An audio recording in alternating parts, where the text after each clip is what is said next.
boa noite. No Cultura Mais de hoje, confira o Festival Internacional de Entretenimento Latino-Africano, mais conhecido como FIEL. A Companhia Estável de Teatro apresenta o seu mais novo projeto, Expedições. Veja também a nossa visita à mostra Picasso e a Modernidade Espanhola e a exposição internacional Sensações do Futuro. E vamos conhecer um pouco mais sobre os livros digitais. O nosso convidado de hoje é o compositor e músico Monair Campos.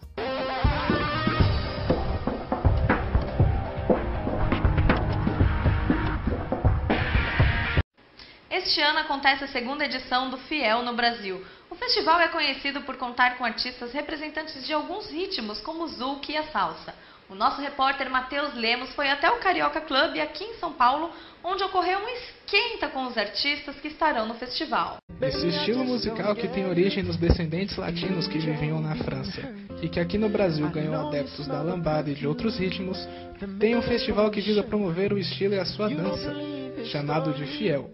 Sigla para Festival Internacional de Entretenimento Latino-Africano, realizado de 17 a 20 de abril e que contou com aquecimento no dia 16, no Carioca Club em Pinheiros, local que é a referência do zouk no Brasil, com shows das principais atrações do evento, o cantor brasileiro Paulo Macchi e os cantores portugueses Too Much e Ravidson. Também estavam presentes os dois idealizadores do festival, os produtores Caio Vitor e Irineu Cruz, e ambos conversaram com o Cultura Mais. Estou aqui com os dois fundadores do FIEL, o Irineu e o Caio Vitor. Como é que veio a concepção do FIEL? De que partiu a ideia? Assim, vocês como explicar mais um pouco? Cara, a minha iniciação na dança começou através do Irineu. Comecei fazendo aula com ele. E aí depois de um determinado tempo virou paixão mesmo. E aí a gente começa a ter a intenção de querer passar a nossa paixão para as pessoas.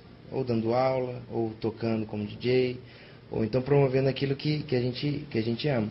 E aí a gente começou a fazer festa e tal, e chegou uma hora que a gente sentia falta de um congresso onde a música fosse o principal fosse o carro-chefe. E aí o FIEL veio resumidamente dessa concepção, onde a gente não ia fazer só um congresso de dança, onde ia haver aulas e tal, mas um festival mesmo, para poder promover a música também como um todo, né? Sim. E outra coisa, a gente também pensou em ser tudo num lugar só. As aulas, os shows, os bares, o pessoal confraternizar o máximo possível, curtir os 3 dias, para não ter que ficar dirigindo e tal, deslocando. Então essa interação dentro de um lugar só também é muito bacana.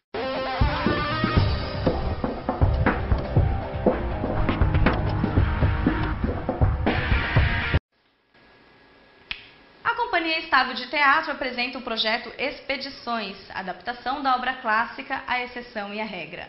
A companhia circulará por 25 estações da CPTM e o espetáculo será apresentado nas saídas gratuitamente. Nossa equipe de reportagem foi até o local conferir um pouquinho mais sobre o espetáculo. Ao todo, serão beneficiadas pelo projeto 25 estações em 18 municípios paulistas, coberto pela malha ferroviária. E o melhor de tudo, todas as sessões são gratuitas e acontecem nas saídas das estações, possibilitando o acesso do público que não precisa pagar passagem de trem para assistir ao espetáculo. A trama aborda a difícil e tão presente relação entre explorador e explorado, tendo como pano de fundo a conquista da cidade de Urga, rica em petróleo. Segundo o grupo, a peça, a obra brechiana, oferece um importante instrumento para a compreensão das atuais crises do capitalismo e de suas inevitáveis consequências para a ordem mundial. No nosso Cultura Visita de hoje, vamos falar sobre a mostra de um dos artistas plásticos mais importantes do século XX, Pablo Picasso. A exposição Picasso e a Modernidade Espanhola acontece aqui no CCBB, Centro Cultural do Banco do Brasil. No primeiro dia de exposição, o evento chamou a atenção de cerca de 3.500 pessoas. Esse número hoje chega em aproximadamente 130 mil. Então, eu estou na fila há 40 minutos e meu maior interesse é por causa de uma matéria na faculdade, que é uma atividade complementar. E a exposição tem tudo a ver com isso, que é sobre Pablo Picasso e é uma exposição cultural. E esse é o foco principal da matéria. No próximo bloco, confira a visita à exposição Sensações do Futuro. Até já!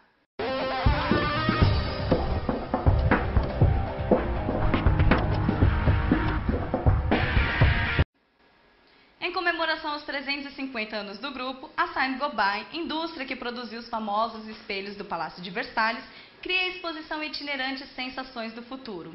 São Paulo, Xangai, Paris e Filadélfia são as únicas 4 cidades do mundo a recebê-las. A exposição conta com 4 cubos visitáveis que proporcionam uma jornada sensorial e cognitiva aos seus visitantes. Veja. Acabei de sair da exposição Colori. Quando eu cheguei aqui no parque foi a primeira exposição que mais me chamou a atenção. E além disso, eu dei a sorte de ser uma das menores filas aqui da exposição.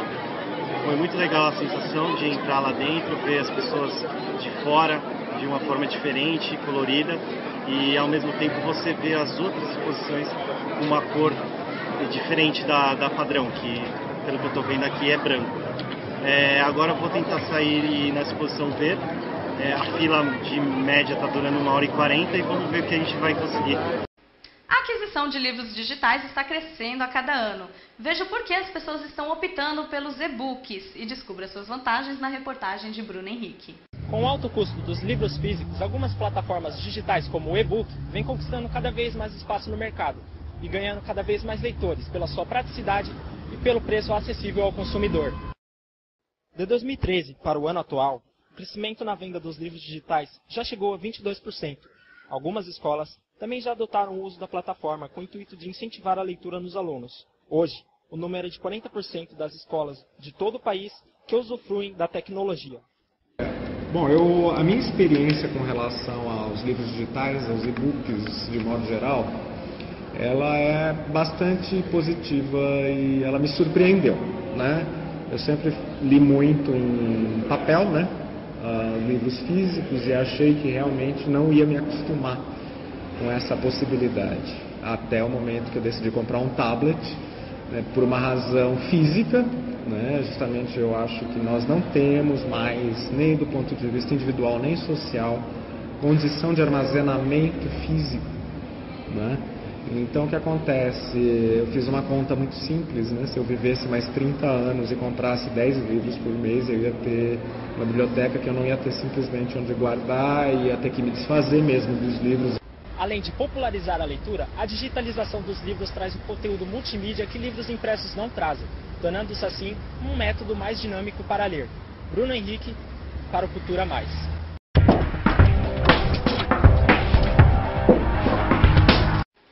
E agora o nosso quadro Mais Games com Thiago Henrique. Boa noite. Está no ar o Mais Games, o seu quadro de games no Cultura Mais. No programa de hoje vamos falar dos jogos lançados até aqui. Estamos na metade do ano e listamos alguns games que podem concorrer ao Game of the Year. Vamos começar por um jogo que eu gosto muito, que é o The Witcher 3. Ele é um RPG e o jogador controla Geralt, um bruxo caçador de monstros. O jogo tem uma boa história e, como todo bom RPG, não existe uma divisão clara entre o bem e o mal. Isso fica nas mãos do jogador, que decide o rumo das coisas enquanto viaja pelo mundo aberto, de cidade em cidade, salvando as pessoas dos monstros, desde que paguem bem por isso. Outro jogo que eu gostei muito é o Battlefield Hardline. Pela primeira vez, o game deixou de lado a temática militar e apostou em um estilo polícia e ladrão. Deu certo. Nele você controla o detetive Nick Mendoza em uma aventura policial inspirada em seriados de TV. Cada fase é narrada como se fosse um episódio e o jogador deve lidar com os bandidos e também com ex-colegas corruptos na violenta Miami. Como a grande maioria dos jogos da nova geração, os gráficos estão muito bonitos e vale a pena investir no jogo. Para fechar, ele, o tão falado Mortal Kombat X. O jogo marca a estreia da franquia na nova geração e traz boa campanha e novos personagens. Porém, não foi por isso que ele ficou tão falado. A dublagem da personagem Cassie Cage, feita pela cantora Peach, recebeu várias críticas. Vamos mostrar alguns trechos aqui para você tirar a sua própria conclusão.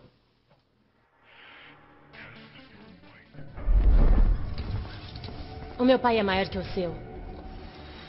Meu pai ganhou do Shinnok. Muito bem. Você vai me servir. Eu acho que eu vou equalizar sua cara.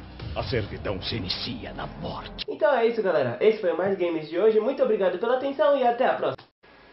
A seguir, o nosso convidado Monair Campos fala sobre seus próximos projetos. Até já!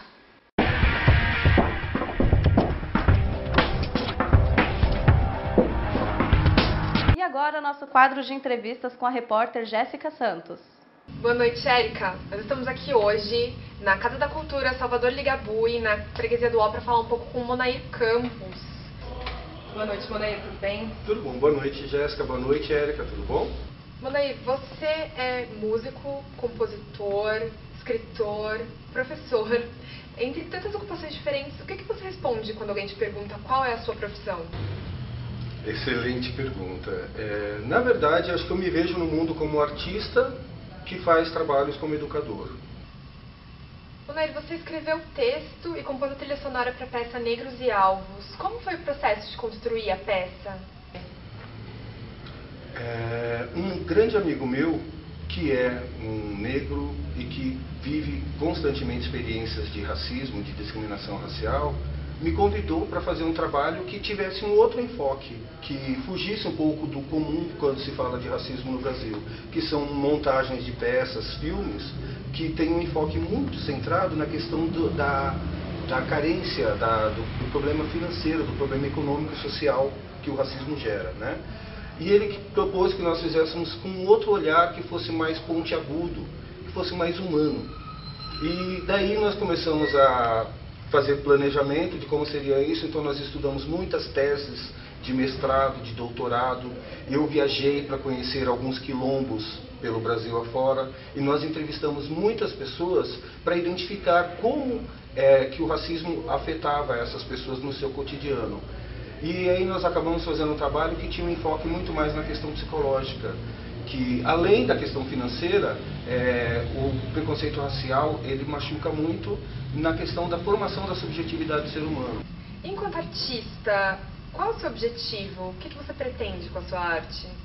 O meu grande objetivo, de fato, é combater preconceitos. Eu tenho feito isso ao longo de toda a minha vida, desde quando eu me conheço por gente, eu já tenho esse viés em tudo que eu escrevi, em tudo que eu compus, em todos os projetos por onde eu atuei, sempre tinha esse viés muito forte de combater preconceitos, todos eles. Monair, você pode contar pra gente um pouquinho dos seus projetos atuais? O que você está fazendo nesse momento? Eu tenho um trabalho como produtor. Eu finalizei agora, no começo desse ano, o projeto Atávica, em que eu produzi a cantora Cris Glória. A parte disso, eu tenho meu trabalho solo, em que eu finalizei também agora há 2 anos o projeto em que eu via trabalhando com a trilha sonora da peça Negros e Alvos, e retomei algumas composições minhas já de anos passados, e estou finalizando um CD que deve sair em breve, está atrasado.